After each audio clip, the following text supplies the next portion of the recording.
Hi everybody and welcome to Art with Mrs. Beaufeaux. Today we're making a mini masterpiece area. I'm talking about tiny art museums. I can't wait to get started with you. Talk to you guys a bunch about my favorite art museum, the Minneapolis Institute of Art, but let's define it, shall we?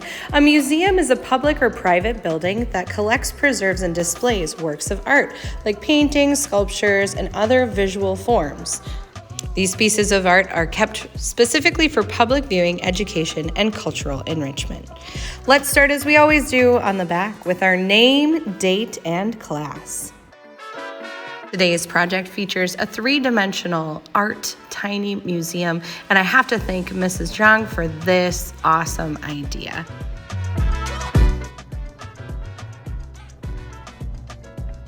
We will be using rulers today. It's an important art tool that can help us create very straight and crisp lines. Sometimes it also induces crying. Don't be that guy. Hold it straight with your non-dominant hand, firm pressure down, and run your pencil on the other side. We're making two lines with our ruler today, one horizontal and one vertical. The horizontal line is also known as a horizon line. That's the line that separates the earth from the sky. The next step in this process is creating our floor. It can be tiled, bricked. I just went with a straight, diagonal, slatted wooden floor. Next up, let's add some frames. We're gonna show variety in our artwork today by showing at least 3 different styles of frames. I also decided to do this thing on the side. First it was gonna be a frame, then it turned into a table. Let's talk about the artwork that's going to be inside your frames today. You can do a lot of different things. Why not some ideas, subjects, or themes to follow? These are all ideas from that other art teacher I mentioned earlier.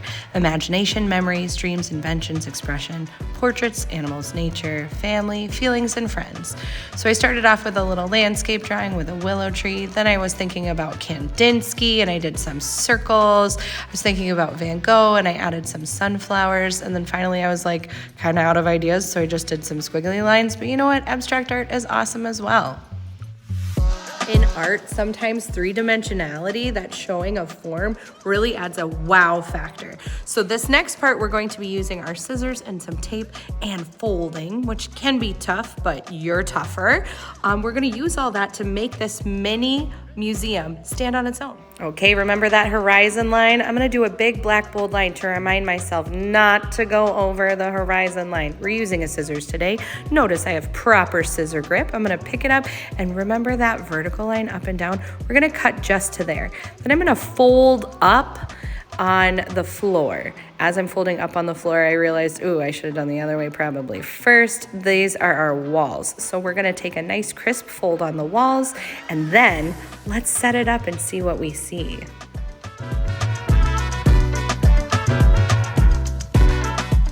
So cool. You know what I need? I need some tape. I'm telling you, I'm straight up magic. So let's turn this over and tape on the bottom. This is going to ensure that it doesn't rock and roll around when we're using it today. Check it out, guys. Here's my mini museum. I can't wait to see what you make. This has been Art with Mrs. Beaufeaux. Thanks for watching, and I hope to see you soon.